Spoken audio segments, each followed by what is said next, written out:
What's up, Conroe? Welcome to a brand new edition of Nerd Thug Sports right here on 104.5, 106.1, the sister stations, streaming worldwide at irlonestar.com. As always, you can check out facebook.com/Nerd Thug Radio. That's where the magic happens. This is Corey DLG. With me today, the return of the regular host, Nico DLG. Austin's in travel, getting ready for race season. So, what's up, little brother? Hey, good to be back. You're back, you're gone, you're back, you're gone. You're going to be like a revolving door. How's that make you feel? I mean, at least I look cool. Before we get into anything, I do want to let everybody know that they can come hang out with me this Sunday at, I believe, 8 p.m. Central Time at The Experience. Jen King of Space Cadets is launching a brand new channel, and it's kicking it off with an online convention. And I'm in the indie creator spotlight with a couple other great indie creators. So come hang out with us. We're going to talk comics, talk shop, talk who knows what. It'll be this weekend, Sunday evening. Fancy. Yeah, I'm worldwide now. The brand is growing. The other day, somebody was like, this girl was like, hey, how come you have 2,000 followers on Facebook? I said, because I'm famous. Yeah, because that's awesome. I said also because people like me. But I don't think either one of those is true. It's okay, though. It's all right. Yeah, so the sports world, right around 4 o'clock yesterday, exploded. What happened? This is why I love you. You have no idea. This is great. It was a 4-team trade. Okay. Centered around the Houston Rockets. Oh, here it goes. Getting rid of one James Gerald, other things that aren't his middle name, Harden. And in return, getting Victor Oladipo, a guy with the last name of Kurox, and basically 8 first-round draft picks. Oh. Yeah. Yeah, we did it, boys. We did it. So, after playing basketball Jenga, or Tetris, be more accurate, we've come out of this with 2 guys and 8 picks. Jeez. 2 guys and 8 picks. Victor Oladipo, his contract expires at the end of this season. He's looking to get max money somewhere. He was, about 4 years ago, he was a guy who was on the rise. And then he's had some injury problems, and it's just taken him a while to get back on track. But this season, he started out playing very, very well. Who knows if that'll continue? Right now, the Rockets are a team of question marks. If John Wall can maintain his health, if DeMarcus Cousins can keep playing like a motivated guy, if Victor Oladipo wants to convince a team to pay him $40 million a year, these are the things that we're hoping happen. Yeah, but more importantly, we have 8 picks. 8 picks. So how this works out is we have 3 of Brooklyn's picks just outright. The 22, 24, and 26 picks just outright. 2022, 2024, 2026. We also have Minnesota's 2022 first-round pick. Minnesota somehow got in the middle of this trade. And James Harden winds up going to the Nets, just for the record of all of this. Okay. So we'll get to that here in a second, too. And then also with New Jersey, we have swaps, I believe, 23, 25, and 27 that are totally unprotected. We have the right to swap those picks with them, no matter. So, like, if they're picking better than us, we have their pick, they have ours. Mm-hmm. And I think we have that. We have that for 4 years. We have 3 of the first rounders. We have 4 swaps, and then we have Minnesota's first rounder. Whoa, woof. Unprecedented trade. Wild. First of all, in recent history of people moving these type of players, this is the most first round picks. So this is a win for the Rockets in that regard. Yeah, because, I mean, that's a lot of picks over a pretty good amount of time. It's a lot of picks over a good amount of time. And also, most importantly, Daryl Morey, because this is what makes people mad at James Harden. Sometimes in sports, there are good players on bad teams, and you have to build up, and they have to wait, and they have to kind of just make it work and make it happen. Yeah. And then a window opens for them, and then it closes. Well, the Rockets have been leveraging their future and just chasing and pushing and keeping the championship window open for almost the bulk of the time they've had James Harden. For about 8 years now, maybe they haven't really been championship contending rosters like the James Harden, Dwight Howard roster probably wasn't a championship roster. However, James Harden wanted Dwight Howard. Mm-hmm. So we made trades to make that happen for him. Right. And then he left. He didn't want to stay because, honestly, it seems like he didn't like playing with James Harden. So then we just go and we just build a team of guys who are just going to shoot the ball and just let James Harden ball out of his mind under Mike D'Antoni. And for about 2 years, it's him and Clint Capella with just a bunch of guys who can shoot the three. And we're playing in the conference finals. We're playing against the champions, and we're losing, but we're right there with them. Mm-hmm. And then he says, hey, I want more help. So we go and we get Chris Paul. And then we go and we get Russell Westbrook. And at the end of the day, we gave up a lot to make those moves happen. Yeah. Now, when we got John Wall in, we actually got back one of the first rounders that we gave up to get Russell Westbrook. We didn't give up too many first rounders to get Chris Paul. But getting 8 back really kind of helps.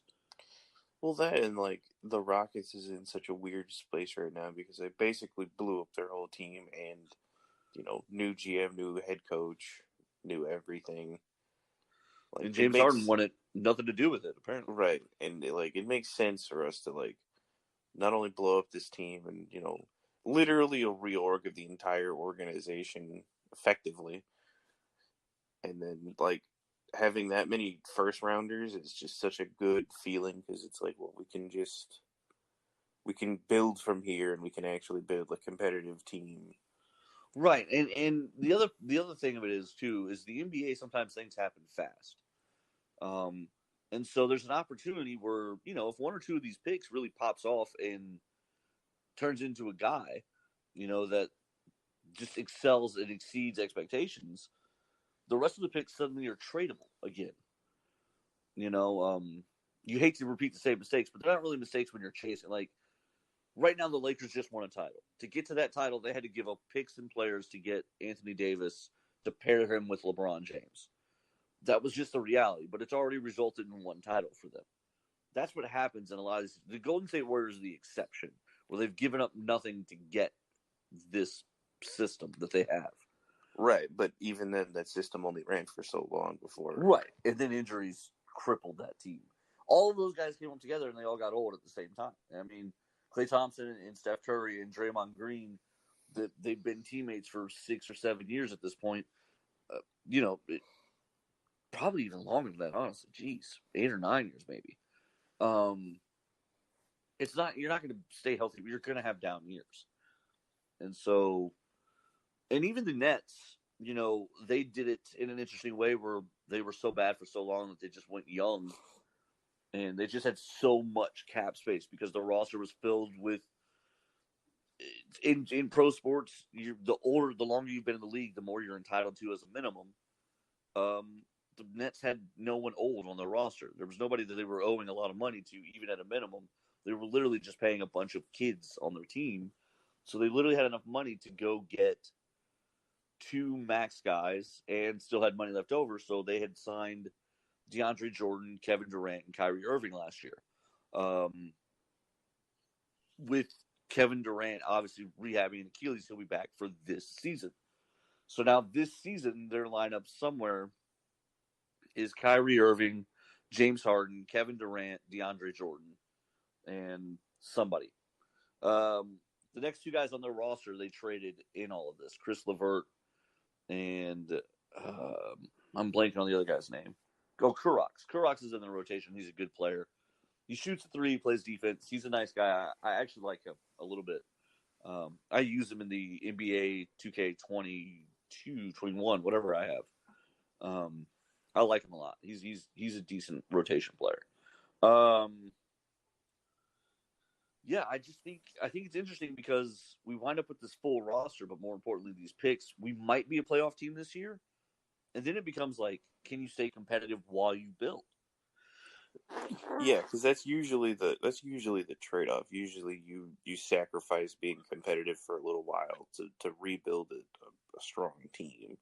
Right, but with the way this roster is built, these guys aren't going to be on the books for any real length of time, but they're still good quality players. So the opportunity is there. Really, right now, probably off the top of my head, without looking at it, I think probably our worst and biggest contract is probably Eric Gordon, who's probably got, I think, 3 years and $60 or $70 million still owed to him. Right.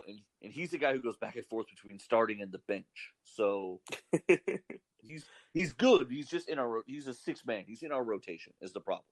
The rest of our team is young. Daniel House, a lot of other guys like that. They're just younger guys, and we don't owe them any money now. These are all people who, after 2 years, you can cut them. In the third year, there's an option. In the fourth year, there's a restricted free agency option. Like, this roster now is incredibly flexible.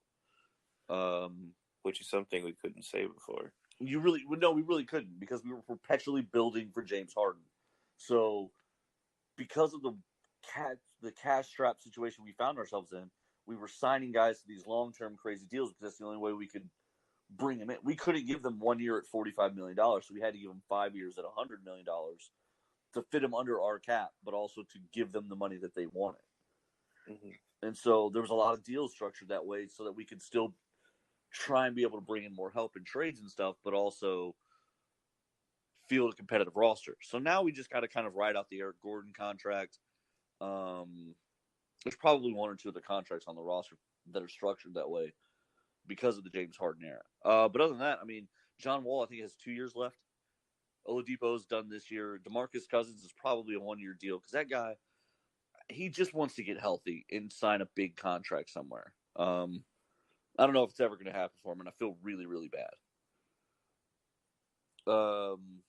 Just a little bit of backstory there. In Sacramento, he was the man, but he was just, the media and him they were super combative. He's got a brother who gets into trouble a little bit, and DeMarcus Cousins gets himself into trouble on the court a little bit. And so the local reporters were perpetually just reporting stories about his brother and about him, and just kind of, the relationship got really bad really fast between the two groups. And so eventually he couldn't be in Sacramento anymore because he didn't want to talk to anybody. He didn't want to talk to the media. The team makes you talk to the media. You're obligated by the league to deal with the media. And he didn't want to deal with these. Like, there were a lot of guys that he was really mad at. And Sacramento wasn't going to be good anytime soon. So they sent him to New Orleans, where him and Anthony Davis were playing together, and it was a pretty impressive run. And then he blows out his Achilles. Ugh. And the reason it was relevant is because he, at the start of the season, had turned down a max extension from Sacramento because he wanted out. He got to New Orleans. Allegedly, they offered it to him again, and he said, let's play the season and let's evaluate at the end of the season. Which I think means he might have wanted to test free agency a little bit. But he blows his Achilles, and suddenly he won't sniff the 4-year, $150 million, whatever it was that he was being offered at that max level at that time. Sometimes you just got to take the max level, boys. Well, there's a quote from someone in Draymond Green's camp where they were talking about when he was going through free agency, or he was approaching free agency, and he was getting nervous. He was getting worried because he didn't like the idea The team had an offer on the table for like 4 years and $80 million. And it's like, do you want to make $80 million? Do you want to try and go for more? Whatever the situation is, you've got to really make a decision, blah, blah, blah. And like it just stresses you out the whole time. And then it gets in your head, and then you're worried about injury. And then it starts to affect your play. And it's probably the hardest season of every athlete's career is when they don't have another contract already done. Yeah, I mean, I can imagine. So DeMarcus Cousins blows his Achilles. He's rehabbing. He signed with Golden State for 1 year for, I think, like the $5 million veteran exception or whatever it is. He goes to Golden State for that year. He's helping them playoffs. He's looking good. He's getting into shape. And then he, like, tears his hammy or groin. It's one of the two. And he disappears again. Oof. And so he's rehabbing. I think he was signed somewhere last year, and I don't think he even played because he was rehabbing. And then we signed him this offseason. And it's just been he's been good, but you feel bad for him because it's been 3-4 years now, and he keeps just like sliding around. Yeah, he's made probably in salaries $50 million, which is a lot. I'm not gonna listen. Congrats. However, there was a time when this was a $200 million man. Right.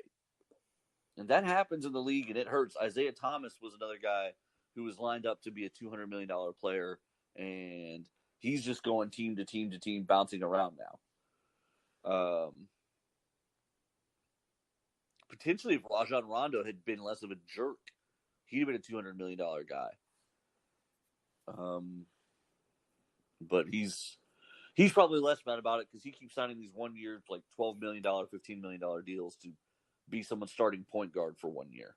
So yeah, that might be the play. Yeah, but Isaiah Thomas, when he was in Boston and everybody was happy and healthy, and he played through, he had a bad hip injury. No, let me get this right. So they're in the playoffs. His sister is murdered. Oh God. And they're like, I think I remember this. Super tight. And he's flying back and forth to like go home, do funeral stuff, family stuff, flying back to Boston to play in the playoff games against Cleveland, I believe. Yeah, I remember this series. Where in the fourth quarter of each of those games, I want to say he averaged something like 22 points. And it's just ridiculous. And he's been a fourth quarter guy all year. They're running like fourth quarter stats for him where like Isaiah Thomas is the closer.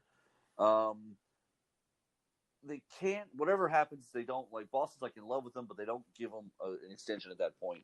The next year, and he's playing through some kind of hip pointer injury at that time as well. Boston's doctors tell him it'll heal on its own in the offseason. It never really does. Finally, right before the season, he still is not any better and decides to have surgery, which he should have, but it also means that he now misses most of the season. So they trade him to Cleveland.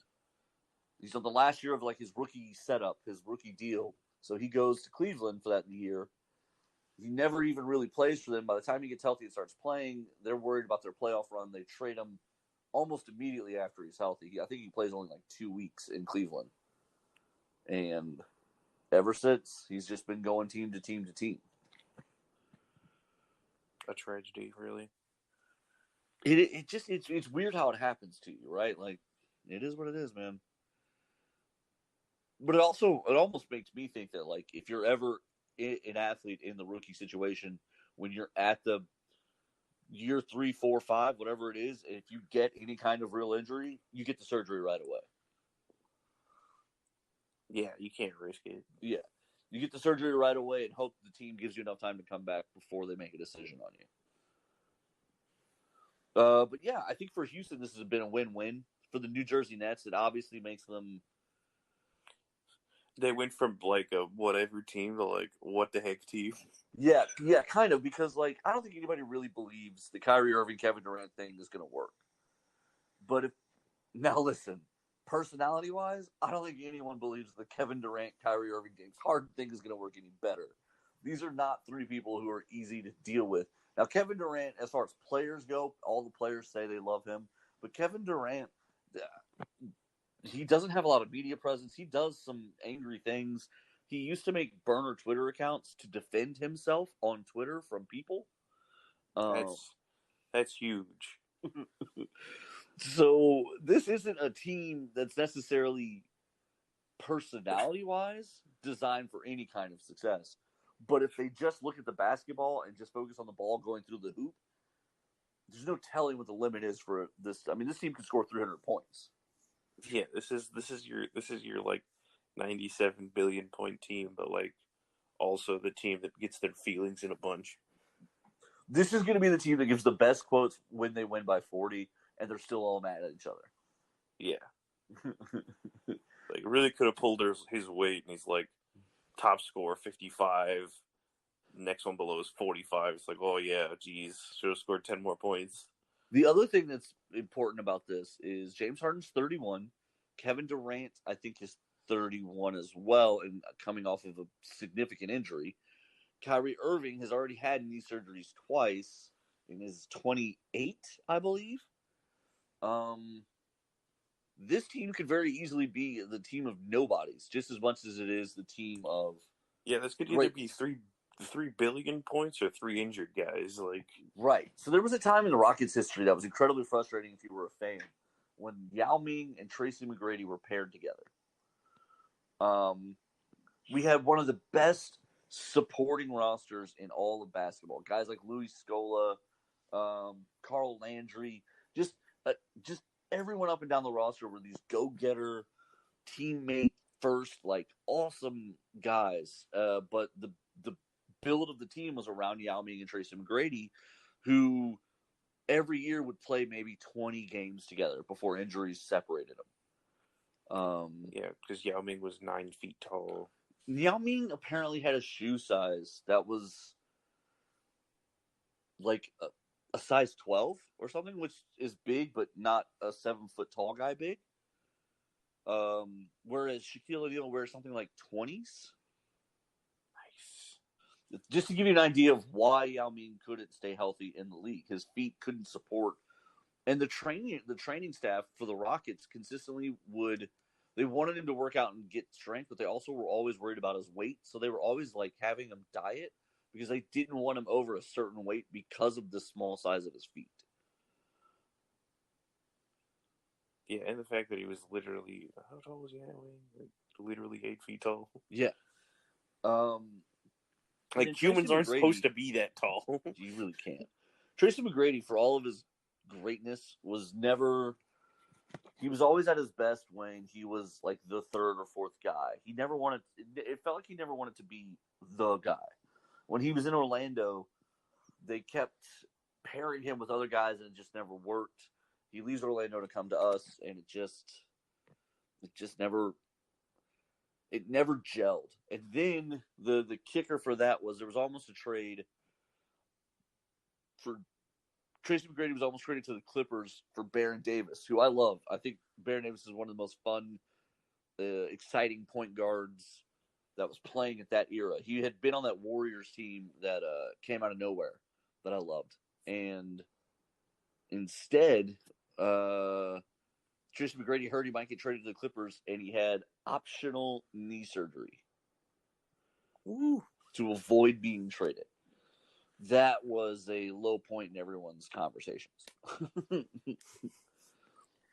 I love it. But that was a frustrating time for the Rockets, and I think that's a real possibility for New Jersey. It's something they may have weighed, but honestly, the opportunity to get James Harden is probably. Yeah, it's like, well, you could have this team. I mean, there's some downsides. They might get hurt, but if it works, it's pretty baller.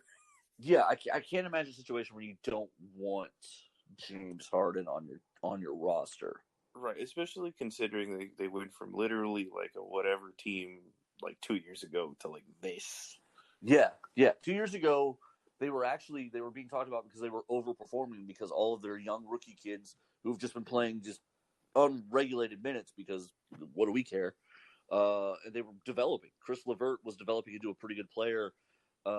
Jared Allen was turning into a pretty good player. Kuroc was a good. These are people they probably never would have been if it hadn't been for the fact that New Jersey just didn't care because they didn't have anything. Yeah, New Jersey's got like $20 billion, and they're like, I already paid all these guys. Just go play. I don't care. Yeah. There was. I think they were trying to get LeBron James when everyone knew he was going to go to LA the year before, and so they had cleared all the cap space and they went young, and then LeBron went to, he goes to LA, and I think there was like 2 or 3 other free agents in that grouping that were everybody was like, oh, holding their breath, and they didn't get any of them. Oh yeah, I remember. So then they've got this young team. So I remember that. Yeah. So then this year or last year, they get Kyrie Irving and Kevin Durant and DeAndre Jordan, and the Knicks thought they were a shoo-in to get those 3. They just knew it.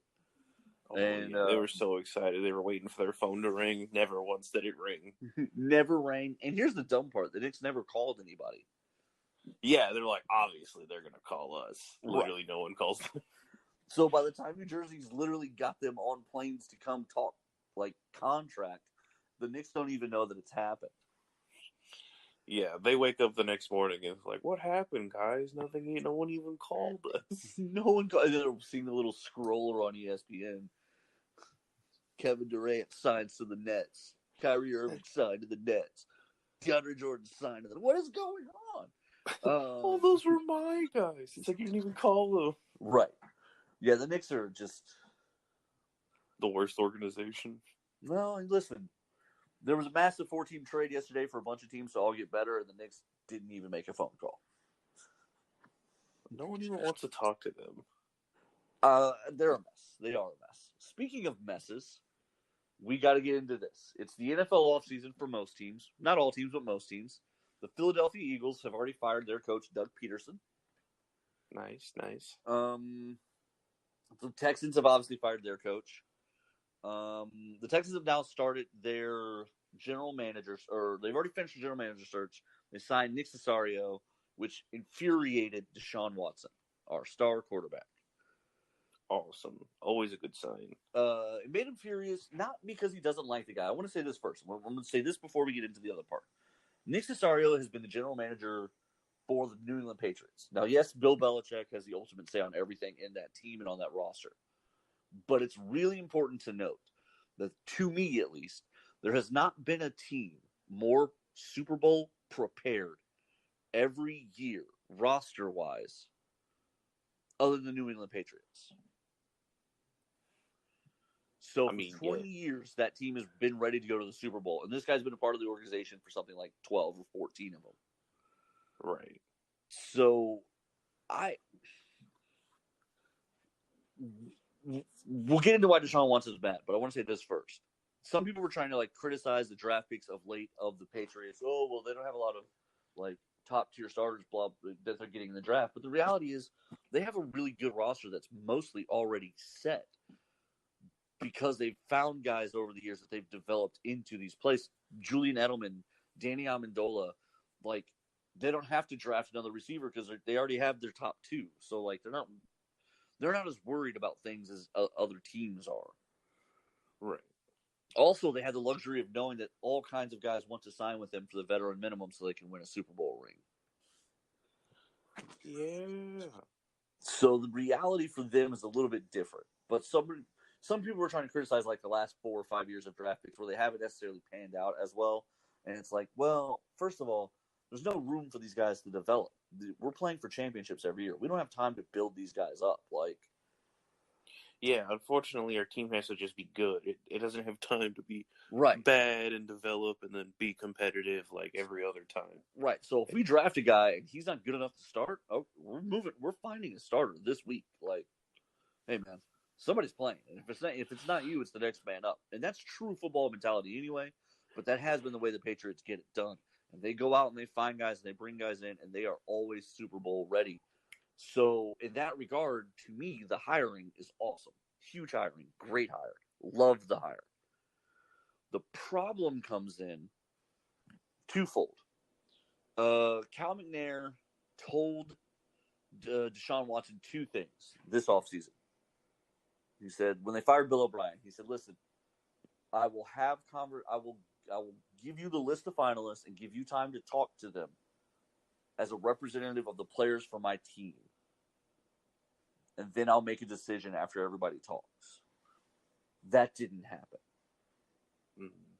He also said Jack Easterby, who no one in the Texans organization likes, but he still works there anyway, won't have anything to do with this hire. However, Nick Caserio is one of Jack Easterby's longtime friends and coworkers from the Patriots. Right, because the cool thing to do is to hire Patriots. Right. Like anything. And the other part of this, you want a boy from the Patriots? You're on board. You work for the Patriots? Listen, it's not as though they're hiring people from the Raiders off the street. You know what I mean? Like, yeah, it's at least the right team. I just think it's funny. Also, does everyone get a ring? Does that mean like there's like some random water guy with like 6 Super Bowl rings? Oh yeah. If you're on, so like, this isn't the rule, but it's kind of the rule. They take a team picture at the beginning. Does everyone get a ring? Yeah, that's in that picture? Yeah, because they're all part of the organization. So yes. like, yeah, for sure.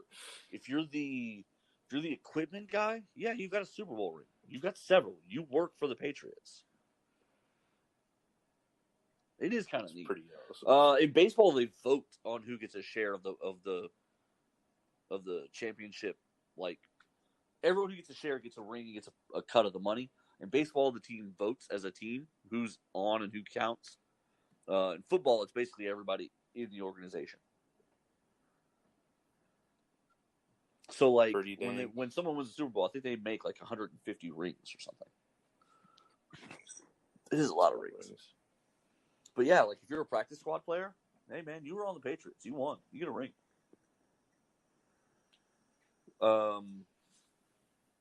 But yeah, the other part of the problem is Cal McNair hired a headhunting squad to help narrow the list down, paid him hundreds of thousands of dollars. Nick Caserio wasn't on that list. Sweet. So basically what happened is Nick Caserio, last year they tried to sign him. The Texans tried to get him last year. And there was an issue. He was still technically under contract with the Patriots, but he was thinking about getting out, looking at getting out. But he was still technically under contract, which means it was considered tampering. So the Texans just backed off. And the league said, you guys better not hire him this year. And the Texans said, okay. So they didn't. So this year he becomes available, and just right away Cal McNair just ignores everything that had happened before and just jumps on it. So, like, I like the hire, but how he handled it, it's a problem because it endangers the relationship of the whole organization. Because you can't have your star quarterback mad at the team. It's not a good look.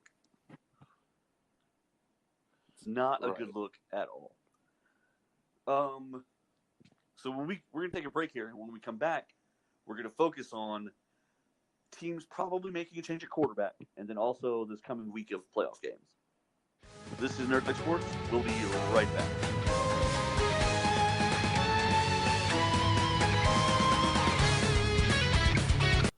The Adventure Begins, Comics, Games, and More is open on 1488 at 525 Woodland Square Boulevard. With comics, games, and everything nerd-related, The Adventure Begins is the one-stop nerd shop. On Saturdays, they alternate between having Yu-Gi-Oh! And Pokemon, and coming up, they also have cosplay crafting and trivia nights and BYOB nights.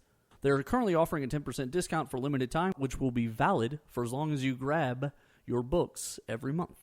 Hey, Conroe, this is Corey DLG of Nerd Thug Radio, hanging out here, just enjoying my quarantine time at home, and I hope everyone else is doing the same, social distancing and minding their manners and listening to the orders while we get all this health crisis straightened out and get this pandemic under control. I hope everyone's doing their part to flatten the curve, but doing their part also means supporting small businesses. Local businesses here in Conroe, restaurants, things of that nature that have been able to stay open, they require the support of their community. So takeouts is a good option to do. So reach out to those places, order some takeout food if you can afford it and if it's reasonable. I'm not asking anyone to risk their health, but the community has always relied on itself to support itself. And this is one of those times where, as Conroe, we can stand up together and take care of small businesses and entrepreneurs who've been taking care of us this whole time, helping Montgomery County grow into one of the fastest growing counties in all of America. Thank you very much, and stay safe, and stay tuned for more Nerd Thug Radio. This is Rudy Tomjanovich, and welcome to Nerd Thug Radio.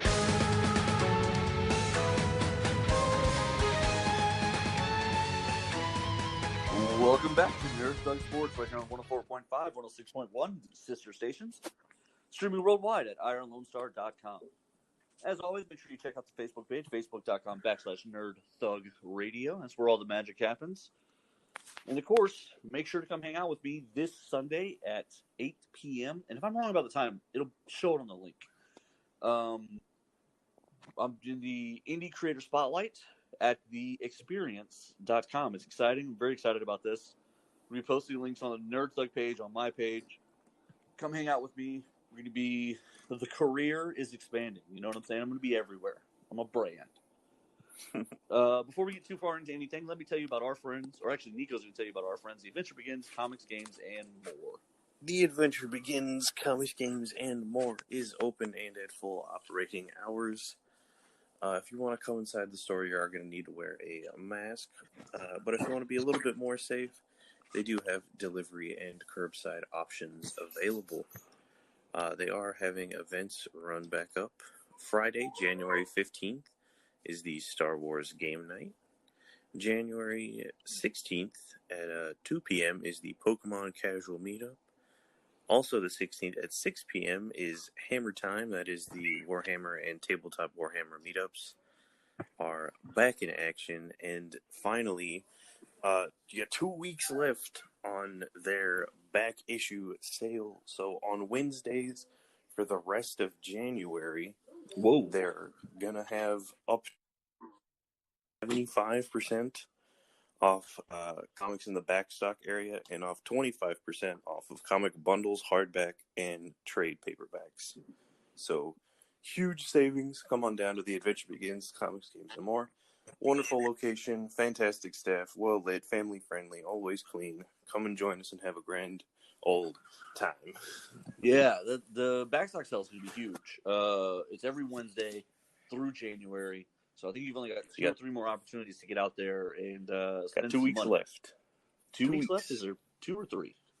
It's 2, because the third Wednesday would be, I think, the first day of February. February 1st is Wednesday? Okay. So you got February 3rd left. I don't know. Yeah, so the 20th and the 27th are your last 2 days for that back. Yeah, that makes sense. Because I don't think there's 34 days in January. We were all waiting for December 32nd. It felt like it was coming.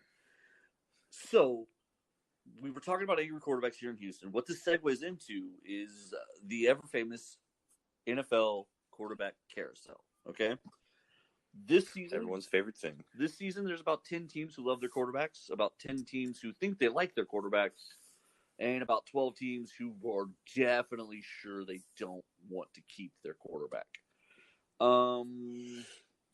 Let's talk about it. Okay, so kind of running through the rosters here.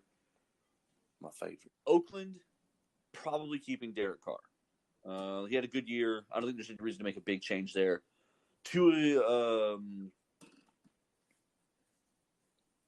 The quarterback from the Titans, not Tua Tagovailoa, who is in Miami, but the other Samoan quarterback, who he was supposed to be great, but Tennessee just never could figure him out. He was backing up in Oakland. He was in Las Vegas. He'll come out. Someone will probably sign him because there's going to be a lot of teams making a change here. So Las Vegas, Kansas City, obviously not making a change. They love Patrick Mahomes. Denver, I think they're. I don't know. They seem to like. I think it's Drew Lock, but I don't know. I feel like they're going to make a change. They haven't mattered, and that's the problem. They're not winning enough. Yeah, he's one of those. Yeah, I guess. Yeah, and then San Diego, they seem to their rookie he had a great year. So they're going to keep him. Yeah. He's probably fine. The Patriots, they're not re-signing Cam Newton. He is gone, probably. I can't imagine a situation where they re-sign him. They're probably going to draft somebody. The Jets with Sam Darnold, I think the Sam Darnold experiment is over. I think it's just time. Sounds like a great Netflix documentary. Man, there's a 2020 on Hulu where there was a killer on the dating game. He was a serial killer. It's crazy to watch because, like, he killed a lot of folk. He's a bad dude, and he wound up on the dating game. Insane. It's weird. Now, I can see they're probably hiring a new head coach, too. I think they fired their head coach midway through the season, the Jets, if I remember right. I can see a new coach coming in and talking himself into keeping Sam Darnold. I think that would be a mistake, though. Yeah, he's not good. But if you want to act like, oh, I'm way better than the other guy, this is where you screw up and try and prove it. Right. Miami, they just drafted Tua. Buffalo, Josh Allen's been great. This has been his year. You're not making a change there. You move over Cincinnati. They like their rookie, and it's too young to make a judgment on that yet. Cleveland, Baker Mayfield has been great. Pittsburgh is he won their first playoff game. They're not going anywhere. They're going to hold on to the day he died. And he he's didn't even have 78 playing. So right. Pittsburgh, I think, is probably starting to consider what's next. They'll probably let Big Ben play as long as he wants, as long as he keeps playing well enough to go to the playoffs. But at some point, either he or the team is going to have to make a choice. Right. We're now in that time frame where I don't know who it's going to be, but it's going to be one of them. They need to start doing what Louisiana did, where they test the waters. Go get more guys behind them and just Teddy Bridgewater, Taysom Hill. Yeah, no, I agree. And then Baltimore, they're fine. They love their quarterback. Lamar Jackson, the most unique quarterback in the NFL, but they like him. My friend just calls him the running back Lamar Jackson. My favorite thing was his first game. I think he actually threw 5 touchdowns or 6 touchdowns, and at the press conference said, "Not bad for a running back, huh, guys?" He knows what the criticism is of him, but they're winning, and I think that's all that matters. Which I love the attitude. That's all they should care about. But it is a fair criticism. I'm not saying it's not fair. It's just the way it is. It is what it is. Obviously, here in our division, Tennessee, they gave Ryan Tannehill, I think, a 2-year deal. Will they pay him a second year? I don't know. I guess we kind of have to wait and see. I don't know. We'll find out, I guess. Yeah, they might draft somebody and let Ryan Tannehill play half the year. It could go either way. Switch him out. Indianapolis, they say they love Phillip Rivers, and they would love to have him back. He's 39. I don't know if he's going to come back or not. He's like I'm real old. He's real old, and honestly, Phillip Rivers is never a threat to win a Super Bowl. He will throw interceptions at key times.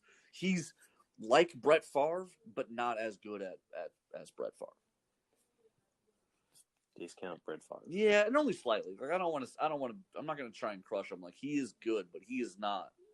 There's better guys in the league, so he's never the threat. That being said, I don't know. They need to be planning ahead anyway. Jacoby Brissett, they signed like a 2 or 3 year deal, but he was the backup this year. I'm sure they cut him, or they keep him and Rivers leaves. But even that, they've still got to be drafting somebody. They still need someone because this position is not solid. It's not solid for them. A 39-year-old and a guy that you don't really want to be your starter are your 2 options. So we have old and okay. Right, old and okay. You're right. That's what they've got. Jacksonville has neither old nor okay. They will definitely be doing the quarterback thing again. This will be probably their 4th first-round quarterback in 10 years, 12 years. They do this a lot because they suck at it. The Browns are terrible at it until they got old Baker. And there are some people who thought they were terrible at it even after they got Baker. Austin Ford, co-host of this show regularly, when they fired the Browns GM last year, he thought that was a perfect move. And actually, I was surprised by that move because he thought the roster they built was terrible. Honestly, that same roster is the roster this year that's in the playoffs. The problem was the head coach last year was terrible. So if you want to blame the general manager for hiring the head coach, I get it. But that roster, actually, it's held up pretty well. It's slapping pretty good. It does slap. The Texans, Deshaun Watson, if they can keep him happy, they're happy. Which is apparently not happening as of right now. Right. We'll have to wait and see on that. When we go over to the NFC side of it, Seattle, they got Russell Wilson. They're happy. The 49ers are probably going to cut Jimmy Garoppolo. It's probably the end of the Jimmy Garoppolo era. He's probably done. No, but he was supposed to be the guy. He really was, but an injury sidelined it, and then by the time he came back, momentum had just shifted away from that franchise. See, this is when the Patriots trade for Garoppolo, so he can finally have the guy. They don't even have to. They can just sign him back if the 49ers cut him. The 49ers probably owe him enough money that they're going to cut him. So look, they may have their chance just yet. They'll just give him money. Hey, just come play for us again. And really, for Jimmy G, what happened was the shine was there. The franchise was glowing. He gets hurt.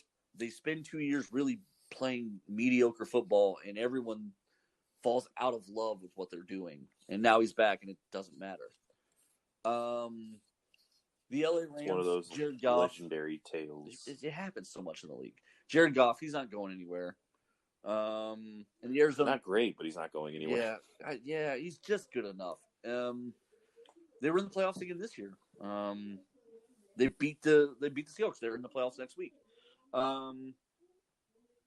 And surprising. And then Arizona with Kyler Murray. It's year 2 of Kyler Murray. I don't know. They started strong, but they finished weak. They're not going to make it. It's too soon to me. It's year 2. They're not going to make a change anytime soon. But this year wasn't a great year under the belt. Like, you need improvement every year, and I don't know that it was a lot of improvement this year. Say that to the guy that got cut before that. True. Yeah, Rosen, who I think is still in Miami, but will probably be cut this year. There's no reason to keep him anymore. Right. He might go somewhere else. I don't know that he will. Like, he burned his second chance on another team that didn't want to start him. Like, it just sucks. Like, I don't know. Like, he's either like the actual worst, or like people like he just keeps getting bum deals. Yeah, and it's tough to say, and that happens, man. It happens so often, especially for quarterbacks. Especially when stupid stuff like, hey, we got a new head coach, and he knows this guy is not the guy. Right. Yeah, he just shows up and says, I don't want him. Yeah, it's like, oh. Yeah. No. I guess that'll work. New Orleans, we kind of talked about him already. You never know. Drew Brees is 42. Taysom Hill. Yeah. Drew Brees turns 42 today. Happy birthday, Drew Brees. Taysom Hill is young. They say he's the future. They have Jameis Winston on the roster. He's probably going to go somewhere else. He may have rehabbed his image enough because he played a couple games and it didn't look terrible. It's tough to say. It's just tough to say. It's because he can see again. Yeah, he can see down the field suddenly. I hate that. Makes me so mad. Carolina's probably going to draft a guy. I don't even know who they played at quarterback this year, honestly. I like to imagine they played some guy. Hopefully. They just don't have a quarterback this time. Tampa Bay, obviously Tom Brady. Listen, he's playing the Saints this weekend in the playoffs. I think how far they go determines if he comes back or not. If they're a game away or if they're in the Super Bowl, he probably comes back. If they win the Super Bowl, he might retire. I don't know. Tom Brady acts like he wants to play forever. He's healthy enough that he could. But Tampa Bay needs to be evaluating talent behind him, but I don't know that they're going to do that seriously. I feel like they're a little bit starry-eyed from the fact that they have Drew. I think Drew Brees. I absolutely think so too. Okay, so Tampa, New Orleans, Carolina. There's a fourth team in this division, and I don't remember who they are now off the top of my head. That's going to drive me insane. Okay, real quick on the other side, the Giants. They like their young kid. Dallas, they have to sign Dak Prescott back, but now it's a matter of how much is it going to cost them. Philadelphia. Yeah, poor Dak Prescott never had a chance. Yeah. Philadelphia is going to cut Carson Wentz. I feel like there's just no way they owe him a ton of money, but they don't want him. tragic. Yeah, and then Washington, they cut Dwayne Haskins before the end of the season.